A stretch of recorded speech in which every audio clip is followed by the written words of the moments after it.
I'm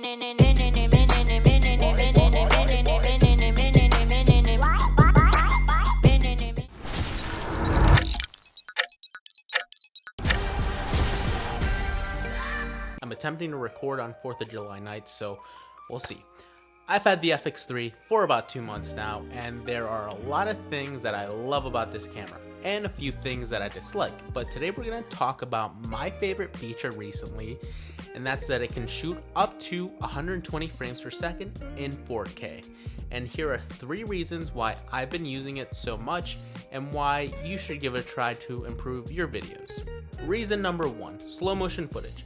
I won't get too much into the technical details, but if you're new to the filmmaking world, then a lot of us shoot in 24 frames per second, or 30. It's actually kind of a big debate, but if you shoot in 24, it's actually about 23.9 something, but again, won't deep dive that much into that, so let's just say 24. 24 frames per second is the camera capturing 24 stills in a second, which is said to also capture the natural motion blur as you would normally see it. We also edit on a 24 frames per second timeline, and if you capture footage at anything higher than 24 frames per second, then you can slow it down to match that 24 frames per second timeline, and when done correctly, it creates that super smooth and awesome slow motion footage. Higher frames per second like 120, 60, 30, it's just such a cheat code to get some good footage, depending on what you're going for, of course. You can capture some fast moving action shots and then slow it down for that awesome smooth footage. So why have I been using slow motion? Well, I've been capturing a lot of that footage where there are fast moving objects like me on a one wheel, or me and Bree were on a Vespa in Mexico, and 120 frames per second helps slow it down, give it another look. Although slow motion is nothing new, being able to see those fast moving objects in slow motion is still just so cool that it can make normal footage somewhat interesting. Of course, slow motion footage on its own won't always be amazing, but some work in post and you can have some really cool footage. For example, here's normal 120 frames per second footage of me on my one wheel. Now that same footage but slowed down. Now I'll add some speed ramps and you get the final version. And this brings me to my second reason, short form video trends. It seems like slow motion and speed ramps are very popular right now, especially in short form media, which makes the FX3 an amazing camera for this type of content. Having higher quality slow motion footage allows you to 1. Capture the fast moving objects and slow them down, which on its own, again, can be pretty cool, but 2, it also allows you to get footage of an object, slow it down, stabilize it, then speed ramp it, like in my previous example, which is very popular, like I've mentioned, among car videos, and it's making its way around different trends. Another super nice thing about higher frame rates is that it allows you to slow it down and get rid of some of the shake and micro jitters, and if you have a gimbal, you can add even more stabilization, which just makes your footage look even that much better. And I did order the Ronin R3, which I'm super excited about. However, it is not in yet, so we are going handheld for this example. I just got this Mayan Jaguar skull on my trip to Mexico, so let's try some slow motion, some speed ramping, and see what we can get. I am going to shoot at 120 frames per second in 4K, no gimbal, all handheld. Let's give it a try. So here's the normal footage.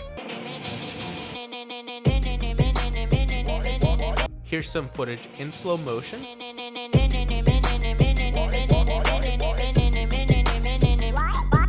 And here's the footage in slow motion with speed ramps.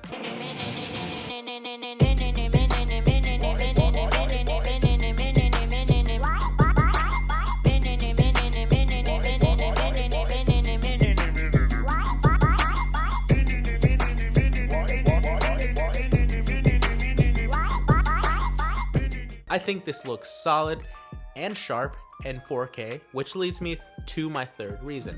Reason number 3, 120 frames per second in 4K. If your camera can't shoot 120 frames per second in 4K, then I would suggest you go out and buy a new camera because this is definitely needed. I'm completely kidding.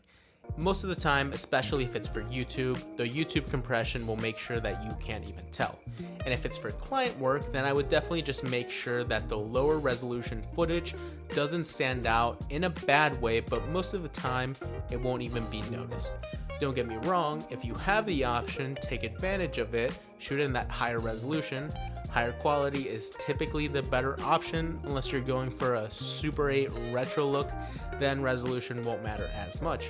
Or if you're worried about file sizes, but again, everything is based on personal use and needs. But just to be clear, you don't need 120 frames per second in 4K. Here are two clips.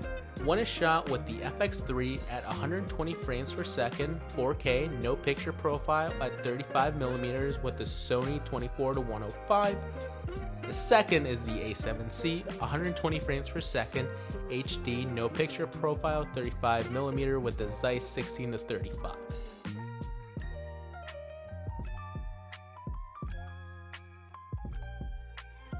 Can you tell a difference? Now yes, there are a few variables that could cause some differences, like 10-bit versus 8-bit. So now I have two clips shot on the FX3 at 120 frames per second, 4K, no picture profile at 35mm with the 24-105 recorded separately but in the same settings. This next one is all same settings except in HD. Can you tell a difference there? Let me know down below in the comments how much resolution matters to you. If you enjoyed the video, I would appreciate if you hit the like button, maybe sub to the channel if you're up for it. Follow me on Instagram to see some of these reels with these techniques. Sorry about the fireworks if you could hear those, but I appreciate you and I hope to see you in the next video. Peace.